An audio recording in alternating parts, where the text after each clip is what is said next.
Hello friends, എല്ലാവർക്കും കാറ്റത്തെ കിളിക്കൂടിന്റെ നാളത്തെ episode റിവ്യൂയിലേക്ക് സ്വാഗതം.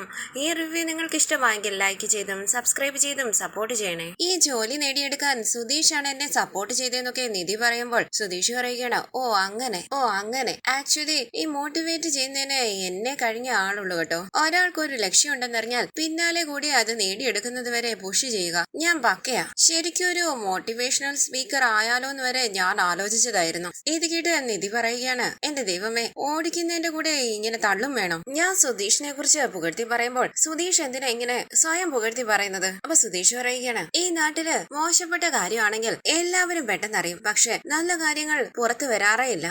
കൈകൂപ്പി നിധി പറയുന്നു, സുധീഷ് ചെയ്ത എല്ലാ ഉപകാരങ്ങൾക്കും ഒരുപാട് നന്ദിയുണ്ട്. ഇതോടെ നമുക്ക് ഈ സംസാരം ഇവിടെ നിർത്താം. ഇത് കേട്ട് പുഞ്ചിരിച്ച് സുധീഷ് പറയുന്നു, ശരി, പിന്നെ ഒരു കാര്യം പറയണമെന്ന് വിചാരിച്ചു. ആദ്യമായിട്ട് ജോലിക്ക് പോകുക, എല്ലാം പറഞ്ഞു തരാൻ ഞാൻ മാത്രമല്ലേ ഉള്ളൂ. അതുകൊണ്ടാ പറയുന്നത്, ജോലിക്ക് പോകുമ്പോൾ അവിടെ 4 പേരും 4 രീതിയിലുള്ളവരായിരിക്കും. എല്ലാത്തിലും ഒരു ശ്രദ്ധ വേണം. ഇത് കേട്ട് നിധി പറയുകയാണ്, അയ്യേ, സുധീഷ് എന്താ ഇങ്ങനെയൊക്കെ സംസാരിക്കുന്നത്? അപ്പൊ സുധീഷ് മനസ്സിൽ പറയുകയാണ്, സുധീഷ് മിണ്ടാതിരിക്കുന്ന നല്ലത്, ഗിഫ്റ്റ് കൊടുത്താലോ? അങ്ങനെ സുധീഷ് പറയുന്നു, നിധി, ഞാനൊരു സാധനം തരാം, അത് വേണ്ടെങ്കിൽ ഇങ്ങനെ തിരിച്ചു തരണേ, ഒരു പ്രശ്നമില്ല. അതുകൊണ്ട് എന്നെ വിഷമിപ്പിക്കുന്ന രീതിയിൽ സംസാരിക്കരുത്. ഇനി എനിക്കൊരു വിഷമം താങ്ങില്ല നിധി. അപ്പൊ നിധി പറയുകയാണ്, എന്താണെന്ന് പറ സുധീഷേ, കാര്യം ഡയറക്റ്റ് ആയിട്ട് അങ്ങ് പറഞ്ഞാൽ പോരെ, എന്തിനാ ഇങ്ങനെ വളഞ്ഞു ചുറ്റി സംസാരിക്കുന്നത്? അപ്പൊ സുധീഷ് ചോദിക്കണ, ഞാൻ സംസാരിക്കുമ്പോഴേ നിധിക്ക് ദേഷ്യം വരുന്നില്ലേ? അപ്പൊ നിധി പറയുകണ, അതെ, ചില സമയത്ത് അങ്ങനാ തോന്നുന്നത്, അതുകൊണ്ട് സംസാരിക്കാതിരിക്കാനാ. ഇത് കേട്ട് സുധീഷ് പറയുന്നു, മതി നിധി. അങ്ങനെ സുധീഷ് ഒരു ഗിഫ്റ്റ് എടുത്ത് നിധിക്ക് കൊടുക്കുകയാണ്. എന്താ ഇതെന്ന് നിധി ചോദിക്കുമ്പോൾ സുധീഷ് ചോദിക്കുന്നു, കണ്ടാൻ അറിയില്ലേ, ഗിഫ്റ്റ് വാങ്ങിക്ക്. ഇത് കേട്ട് നിധി അത് വാങ്ങുമ്പോൾ സുധീഷ് പറയുകയാണ്, ആദ്യമായിട്ട് നിധി ജോലിക്ക് പോവുകയല്ലേ, അത് ഒരു ചെറിയ ഗിഫ്റ്റ്, ഒരുപാട് വിലയുള്ളതൊന്നുമല്ല, ഈ സുധീഷിനെ കൊണ്ട് കഴിയുന്ന ഒരു ഗിഫ്റ്റ്. ഇതിൽ എന്താണെന്ന് നിധി ചോദിക്കുമ്പോൾ സുധീഷ് പറയുകയാണ്, തുറന്നു നോക്കിയാൽ അറിയാൻ പറ്റുമല്ലോ. ശരി എന്ന് പറഞ്ഞ് നിധി അത് തുറന്നു നോക്കുകയാണ്. ടെൻഷനോടുകൂടി സുധീഷ് മനസ്സിൽ പറയുന്നു, എങ്ങനെയാണെങ്കിലും ആ ഗിഫ്റ്റ് തിരിച്ചു തരും. എന്തിനാ ഇതൊക്കെ ചെയ്യുന്നത്, എനിക്കിഷ്ടമല്ല എന്നൊക്കെ പറയും. എല്ലാം കേൾക്കാൻ റെഡി ആയിക്കോ സുധീഷേ. വാങ്ങുന്ന കടയിൽ പറഞ്ഞായിരുന്നു, ഒരുപക്ഷെ തിരിച്ചു തന്നാൽ അവിടെ കൊണ്ടുപോയി കൊടുത്ത് കാശ് വാങ്ങാം. ആ ഗിഫ്റ്റ് ബോക്സ് തുറന്നു നോക്കി നിധി വളരെ സന്തോഷത്തോടു കൂടി ഇരിക്കുകയാണ്. സുധീഷ് നിധിയെ ശ്രദ്ധിക്കുന്നുണ്ട്. അതിലൊരു വാച്ചാണ്. ആ വാച്ച് എടുത്ത് നോക്കി സന്തോഷത്തോടു കൂടി നിധി പറയുന്നു, നന്നായിട്ടുണ്ട് സുധീഷ്. വിശ്വസിക്കാനാകാതെ സുധീഷ് ചോദിക്കുന്നു, നിധിക്ക് ഇത് ഇഷ്ടപ്പെട്ടോ? അപ്പൊ നിധി പറയുകയാണ്, നന്നായിട്ടുണ്ട് സുധീഷ്, എനിക്ക് ഒരുപാട് ഇഷ്ടമായി. അപ്പൊ സുധീഷ് ചോദിക്കണ, നിധി, ഇതുപോലെയുള്ള വാച്ചുകളൊക്കെ നിധി കെട്ടാറുണ്ടോ? അപ്പൊ നിധി പറയുകയാണ്, എനിക്ക് ഇങ്ങനത്തെ വാച്ചുകളാ ഇഷ്ടം. സുധീഷ് ചോദിക്കുന്നു, ശരിയാണോ? അങ്ങനെ വളരെ സന്തോഷത്തോടു കൂടി സുധീഷ് മനസ്സിൽ പറയുകയാണ്, സൂപ്പർ സുധീഷ്. നിധി വാച്ചിന്റെ ഭംഗി നോക്കിയിരിക്കുമ്പോൾ സുധീഷ് പറയുന്നു, നിധിക്ക് എപ്പോഴെങ്കിലും ഈ വാച്ച് കെട്ടണമെന്ന് തോന്നുമ്പോൾ കെട്ടിക്കോ. നിധി ഇത് വാങ്ങില്ലെന്നാ ഞാൻ വിചാരിച്ചത്. എനിക്കെങ്ങും വേണ്ട, എനിക്ക് എന്തിനാ നിങ്ങളുടെ വാച്ച് എന്ന് പറഞ്ഞ് പുറത്ത് കളയുമോന്ന് വരെ ഞാൻ പേടിച്ചു. നിധി പുഞ്ചിരിച്ച് തന്റെ കയ്യിലേക്ക് ആ വാച്ച് കെട്ടുകയാണ്. സുധീഷ് വിശ്വസിക്കാനാകാതെ നിധിയെ തന്നെ നോക്കിയിരിക്കുമ്പോൾ നിധി ചോദിക്കുന്നു, നന്നായിട്ടുണ്ടോ? ഇത് കേട്ട് സുധീഷ് പറയുന്നു, നിധിക്ക് ഈ വാച്ച് നന്നായി ചേരുന്നുണ്ട്, നല്ല ഭംഗിയുണ്ട് കാണാൻ. അങ്ങനെ സുധീഷ് മനസ്സിൽ പറയുകയാണ്, ഇതോടെ സംസാരം നിർത്തുന്ന നല്ലത്, കൂടുതൽ സംസാരിച്ചാൽ അവൾ ആ വാച്ച് ഊരി വലിച്ചെറിഞ്ഞിട്ട് പോകും. നന്നായിട്ടുണ്ടെന്ന് പറഞ്ഞ് വാച്ചിന്റെ ഭംഗി നോക്കിയിരിക്കുകയാണ് നിധി. സുധീഷ് വളരെ സന്തോഷത്തോടു കൂടി നിധിയെ നോക്കുന്നു. അതെ അതെ, നന്നായിട്ടുണ്ടെന്ന് പറഞ്ഞ് സുധീഷ് മനസ്സിൽ പറയുകയാണ്, മതി, ഇനി ഒന്നും പറയണ്ട, പാട്ട് കേട്ട് ഡ്രൈവ് ചെയ്യുന്നതാണ് നല്ലത്. അങ്ങനെ സുധീഷ് പാട്ട് പ്ലേ ചെയ്യുമ്പോൾ പാട്ട് കേട്ട് ആസ്വദിച്ചിരിക്കുകയാണ് നിധി. തുടർന്ന് അവർ കമ്പനിയിലേക്ക് വരികയാണ്. നിധി സന്തോഷത്തോടു കൂടി പുറത്തേക്ക് നോക്കുമ്പോൾ സുധീഷ് പറയുന്നു, നിധി, ഓൾ ദ ബെസ്റ്റ്.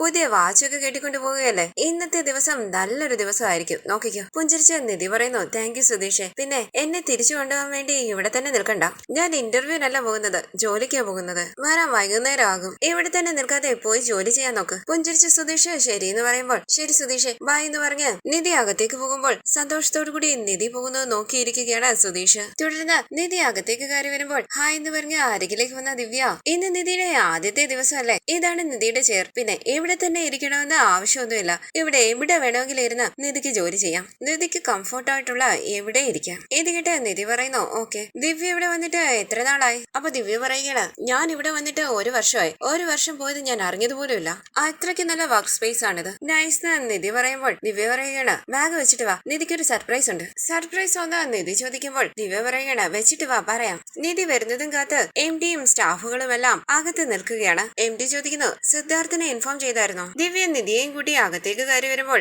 എല്ലാവരും കൈകൊട്ടി സന്തോഷത്തോടു കൂടി നിധിയെ സ്വീകരിക്കുകയാണ്. നിധിക്ക് കൈ കൊടുത്തുകൊണ്ട് MD പറയുന്നു, welcome to our office Nidhi. നിധിയെ വെൽക്കം ചെയ്യാൻ വേണ്ടിയാ ഈ കേക്ക്. അപ്പൊ നിധി പറയുകയാണ്, താങ്ക് യു സർ. എന്തിനാ ഇപ്പൊ ഇതെല്ലാം വാങ്ങിയത്? എങ്ങനെയുണ്ട് നിധി സർപ്രൈസ് എന്ന് ദിവ്യ ചോദിക്കുമ്പോൾ നിധി പറയുകയാണ് നന്നായിട്ടുണ്ട്. ഈ സമയം കമ്പനിയുടെ മറ്റൊരു MD ആയ സിദ്ധാർത്ഥ് അവിടേക്ക് വരികയാണ്. അരികിലേക്ക് ചെന്ന MD സിദ്ധാർത്ഥിന്റെ കയ്യിൽ പിടിച്ച് ഓഫീസ് കാര്യങ്ങൾ സംസാരിക്കുകയാണ്. അപ്പൊ ദിവ്യ നിധിയോട് പറയുന്നു, നിധി ഇതാണ് സിദ്ധാർത്ഥ് സർ, നമ്മുടെ മറ്റൊരു ബോസ്. MD നിധിയെ ചൂണ്ടിക്കാണിച്ച് പരിചയപ്പെടുത്തുമ്പോൾ ഹായ് പറയുകയാണ് സിദ്ധാർത്ഥ്. നിധിയും പുഞ്ചിരിച്ച് ഹായ് പറയുമ്പോൾ അരികിലേക്ക് വന്ന സിദ്ധാർത്ഥ് നിധിക്ക് കൈ കൊടുത്തുകൊണ്ട് പറയുന്നു, നിധിയുടെ പ്രൊഫൈൽ ഞാൻ കണ്ടായിരുന്നു. നിങ്ങളെ പോലെയുള്ള ടാലന്റ് ഉള്ളവരെയാണ് ഞങ്ങളുടെ കമ്പനിക്ക് ആവശ്യം. ആര് ജോയിൻ ചെയ്യുമ്പോഴും കേക്ക് കട്ട് ചെയ്താണ് ഞങ്ങളെ വെൽക്കം ചെയ്യുന്നത്. സോ നിധിക്കും ആ ആചാരത്തിൽ പങ്കെടുത്ത് ആരംഭിക്കാം. കേക്ക് കട്ട് ചെയ്യുന്ന നിധി ഷുവർന്ന് നിധി പറയുമ്പോൾ സിദ്ധാർത്ഥ് പറയുകയാണ് ഓൾ ദ ബെസ്റ്റ്. എല്ലാവരും കൈകൊട്ടുമ്പോൾ നിധി കേക്ക് കട്ട് ചെയ്യുകയാണ്. സിദ്ധാർത്ഥ് പറയുന്നു welcome to our company. Nidhi cake cut ചെയ്ത് എല്ലാവർക്കും കൊടുക്കുകയാണ്. സന്തോഷത്തോടു കൂടി അത് കഴിച്ച്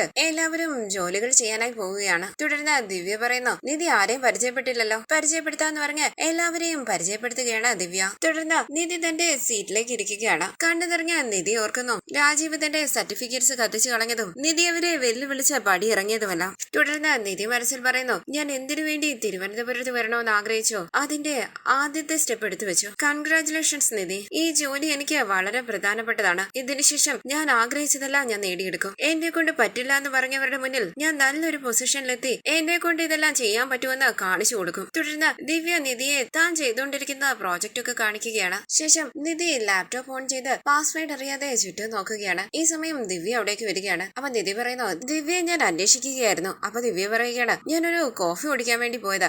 ഇവിടുത്തെ കോഫി നല്ലതാ, നിധിക്ക് വേണം? നമുക്ക് കോഫി കുടിച്ചിട്ട് വരാം. അപ്പൊ നിധി പറയുകയാണ് വേണ്ട, കുറച്ചു നേരം കഴിഞ്ഞിട്ട് കുടിക്കാം. അപ്പൊ ദിവ്യ പറയുകയാണ്, നമുക്കൊരു സോഫ്റ്റ്വെയർ ഉണ്ട്, അത് ഇൻസ്റ്റാൾ ചെയ്തതിന് ശേഷമേ ലോഗിൻ ചെയ്യാൻ പറ്റത്തുള്ളൂ. ഒരു തവണ ലോഗിൻ ചെയ്താൽ നമ്മുടെ കമ്പനിയിൽ ചെയ്ത പ്രോജക്റ്റ് എല്ലാം കാണാൻ പറ്റും. അപ്പൊ നിധിക്ക് ഒരു ഐഡിയ ഒക്കെ കിട്ടും. ഒരു മിനിറ്റ്, ഞാൻ ഇപ്പൊ വരാന്ന് പറഞ്ഞ് ദിവ്യ നിധിക്ക് വേണ്ട സഹായങ്ങളൊക്കെ ചെയ്തു കൊടുക്കുകയാണ്. തുടർന്ന് നിധിയുടെ ഫോണിലേക്ക് വിളിക്കുകയാണ് നികേഷ്. നികേഷ് ആണല്ലോ എന്ന് പറഞ്ഞ് നിധി സന്തോഷത്തോടു കൂടി ഫോൺ അറ്റൻഡ് ചെയ്യുമ്പോൾ നികേഷ് ചോദിക്കുന്നു, ഏട്ടത്തി ആദ്യത്തെ ദിവസത്തെ ജോലി എങ്ങനെയുണ്ട്? അപ്പൊ നിധി പറയുകയാണ്, സൂപ്പർ ആയിട്ടുണ്ട് നികേഷ്. ഇവിടെ ജോലി ചെയ്യുന്ന എല്ലാവരും എന്റെ പ്രായത്തിലുള്ളവരൊക്കെ തന്നെയാ. ഞാൻ ആദ്യമായിട്ട് ജോയിൻ ചെയ്തതുകൊണ്ട് എന്നെ വെൽക്കം ചെയ്യാനായി കേക്ക് ഒക്കെ കട്ട് ചെയ്തടാ. ഇത് കേട്ട് നികേഷ് പറയുകയാണ്, കേക്ക് ഒക്കെ കട്ട് ചെയ്തോ? സൂപ്പർ ആയിട്ടതി, അത്രയ്ക്ക് നല്ല കമ്പനിയാണല്ലേ? അപ്പൊ നിധി പറയുന്നു, അതേടാ, എല്ലാവരും എന്നോട് നല്ല രീതിയിലാണ് സംസാരിക്കുന്നത്. എനിക്ക് ഈ കമ്പനി ഒരുപാട് ഇഷ്ടപ്പെട്ടടാ. ഇത് കേട്ട് നികേഷ് പറയുകയാണ്, ഇത്രയും നാള് വെയിറ്റ് ചെയ്തെങ്കിലും നല്ലൊരു കമ്പനിയിലാണല്ലോ ഏട്ടത്തിക്ക് ജോലി കിട്ടിയത്. ശരി ഏട്ടത്തി, ഏട്ടത്തി ജോലി ചെയ്തോ? ഞാൻ വെറുതെ ഒന്ന് അന്വേഷിക്കാൻ വേണ്ടി വിളിച്ചത് ഏട്ടത്തി. ശരി എന്ന് പറഞ്ഞ നികേഷ് ഫോൺ കട്ട് ചെയ്യുകയാണ്. തുടർന്ന് നിധി ജോലികൾ ചെയ്തുകൊണ്ടിരിക്കുമ്പോൾ സുഭാഷ് നിധിയുടെ ഫോണിലേക്ക് വിളിക്കുകയാണ്.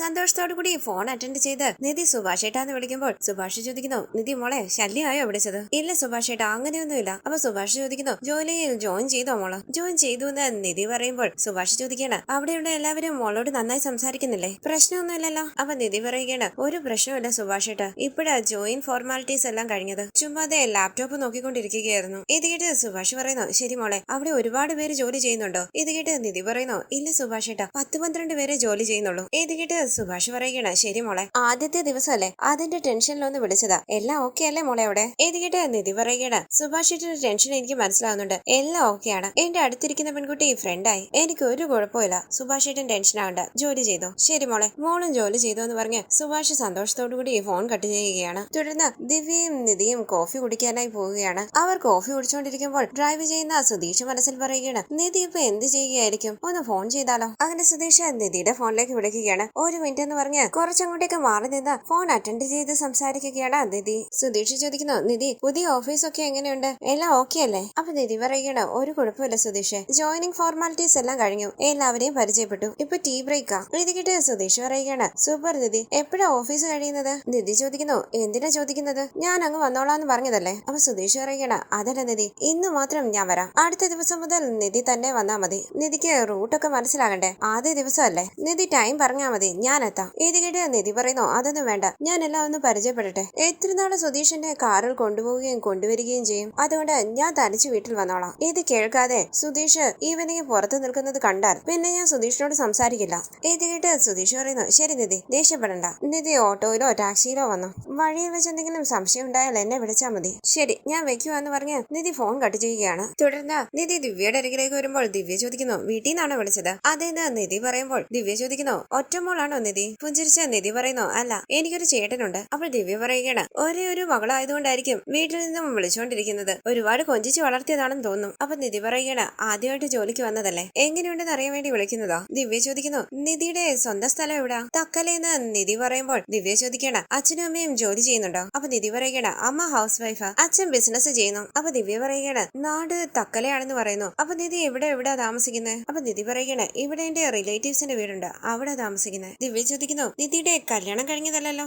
ഒന്നും പതറി നിധി പറയുന്നു അല്ല. അപ്പൊ ദിവ്യ പറയുകയാണ് പേഴ്സണൽ കാര്യങ്ങൾ ചോദിക്കുകയാണെന്ന് വിചാരിക്കരുത്, നിധിയെ കണ്ടാലേ അറിയാം കല്യാണം കഴിഞ്ഞതല്ലാന്ന്. പക്ഷെ ഇന്നത്തെ കാലത്ത് ലുക്ക് കൊണ്ട് മാത്രം ഒന്നും പറയാൻ പറ്റില്ല, അതുകൊണ്ടാ ചോദിച്ചത്, തെറ്റിദ്ധരിക്കല്ലേ? പുഞ്ചിരിച്ച് നിധി പറയുന്നു അത് സാരമല്ല. ദിവ്യ ചോദിക്കുന്നു എന്നെ കുറിച്ചൊന്നും ചോദിക്കുന്നില്ലേ? അപ്പൊ നിധി പറയണ സോറി. അപ്പൊ ദിവ്യ ഞാൻ തന്നെ പറയാന്ന് പറഞ്ഞ ദിവ്യ തന്റെ ഡീറ്റെയിൽസ് ഒക്കെ നിധിയോട് പറയുകയാണ്. ഹോസ്റ്റലിലാ താമസിക്കുന്നത്, 2 ആങ്ങളമാരും അച്ഛനും അമ്മയും ഒക്കെ വീട്ടിലുണ്ടെന്നൊക്കെ പറയുന്നു. അങ്ങനെ അവർ വളരെ സന്തോഷത്തോടു കൂടി സംസാരിച്ചിരിക്കുകയാണ്. പെട്ടെന്ന് നിധി ഓർക്കുകയാണ് പോലീസ് സ്റ്റേഷനിൽ വെച്ച് സുധീഷ് തന്റെ കഴുത്തിൽ താലി കിട്ടിയത്, പിന്നീട് റിസപ്ഷനിൽ വെച്ച് സുധീഷ് താലി കിട്ടിയത്. തുടർന്ന് നിധി മനസ്സിൽ പറയുന്നു അന്ന് നടന്നത് എന്റെ കല്യാണം അല്ലല്ലോ, ഞാൻ എന്തിനാ അത് കല്യാണമാണെന്ന് വിചാരിക്കുന്നത്? ഞാൻ കറക്റ്റ് ആയിട്ടാ പറഞ്ഞത്, ഇതിൽ ആലോചിക്കാനൊന്നുമില്ല. തുടർന്ന് വൈകുന്നേരം ദിവ്യയുടെ ഒപ്പം ഓഫീസിൽ നിന്ന് ഇറങ്ങുകയാണ് നിധി. ദിവ്യ ചോദിക്കുന്നു നിധിയുടെ വീട് ബസ് സ്റ്റോപ്പിനടുത്താണോ? അപ്പൊ നിധി പറയുകയാണ് ബസ് സ്റ്റോപ്പ് അടുത്താ, 1 കിലോമീറ്റർ നടക്കണം. ഇത് കേട്ട് ദിവ്യ ചോദിക്കുന്നു 1 കിലോമീറ്റർ നടക്കണോ? എനിക്കൊക്കെ ഹോസ്റ്റലിന് പുറത്തേക്ക് ഇറങ്ങിയാൽ തന്നെ ബസ് സ്റ്റോപ്പാ. അങ്ങനെ അവർ സന്തോഷത്തോടു കൂടി സംസാരിച്ച റോഡിലൂടെ നടന്നു വരുമ്പോൾ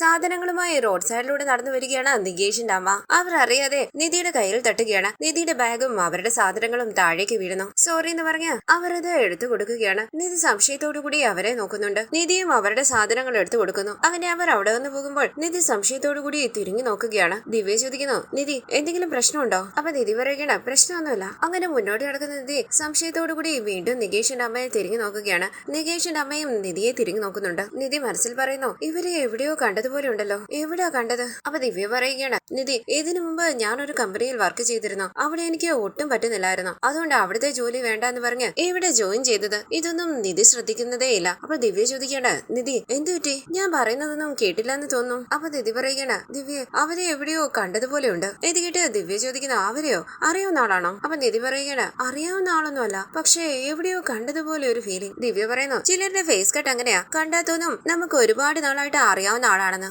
എന്നെ കണ്ടപ്പോ പോലും പലരും അങ്ങനെ പറഞ്ഞിട്ടുണ്ട്, നമ്മുടെ ഓഫീസിൽ പോലും പലരും പറഞ്ഞിട്ടുണ്ട് എവിടെയോ കണ്ടതുപോലെ ഉണ്ട്, എവിടെയോ കണ്ടതുപോലെ ഉണ്ടെന്ന് പറഞ്ഞുകൊണ്ടിരിക്കും. അതുപോലെ തോന്നിയതായിരിക്കും നിധിക്കും. നിധി കണ്ടിട്ടുള്ള ആളൊന്നും ആയിരിക്കാന്ന് പറഞ്ഞ് നിധി ദിവ്യയുടെ ഒപ്പം മുന്നോട്ട് നടന്നു വരികയാണ്. തുടർന്ന് നിധി വരുന്നതും കാത്ത് ബസ് സ്റ്റോപ്പിൽ നിൽക്കുകയാണ് നികേഷ്. ഓട്ടോയിൽ അവിടേക്ക് വന്നിറങ്ങിയ നിധി നികേഷിനെ ശ്രദ്ധിക്കാതെ മുന്നോട്ട് നടക്കുമ്പോൾ ഏട്ടത്തി എന്ന് വിളിച്ച് പിന്നാലെ ഓടി വരികയാണ് നികേഷ്. ഞെട്ടി തിരിഞ്ഞു നോക്കി നിധി നികേഷ് എന്ന് വിളിക്കുമ്പോൾ നികേഷ് ചോദിക്കുന്നു എന്താ ഏട്ടത്തി എന്നെ കാണാത്തതുപോലെ പോകുന്നത്? അപ്പൊ നിധി പറയുകയാണ് സോറിയടാ, ഞാൻ ഇങ്ങോട്ട് വരുമ്പോൾ ഒരു സ്ത്രീയെ വഴിയിൽ വെച്ച് കണ്ടു, അവരെ എവിടെയോ കണ്ടതുപോലെ തോന്നി, എവിടെയാ കണ്ടതെന്ന് ആലോചിച്ചുകൊണ്ട് ഇങ്ങനെ അങ്ങ് നടന്നു വരികയായിരുന്നു, സോറിയടാ. ഇത് കേട്ട് നികേഷ് പറയുകയാണ് അത് സാരമല്ല, ഏട്ടത്തിക്കുന്ന ഓഫീസ് എങ്ങനെയുണ്ടായിരുന്നു? നന്നായിരുന്നു എന്ന് നിധി പറയുമ്പോൾ ശരി വാ പോകാന്ന് പറഞ്ഞ് നിധിയെയും കൂട്ടി മുന്നോട്ട് നടക്കുകയാണ് നികേഷ് കോളേജിലെ കാര്യങ്ങളൊക്കെ പറയുന്നുവെങ്കിലും നിധി അത് ശ്രദ്ധിക്കുന്നതേ ഇല്ല. നിധി ഓർക്കുകയാണ് നികേഷിന്റെ അമ്മയെ വഴിയിൽ വെച്ച് കണ്ടത്. തുടർന്ന് നികേഷിന്റെ ഒപ്പം മുന്നോട്ട് നടന്നു വരുന്ന നിധി ഓർക്കുന്നു പഴയ പെട്ടിയിൽ നിന്നും നികേഷിന്റെ അമ്മയുടെ ഫോട്ടോ കണ്ടത്. ഫോട്ടോ കാണിച്ചുകൊണ്ട് നികേഷ് ഭാസ്കരനോട് ചോദിച്ചു ഇവരെന്തിനാ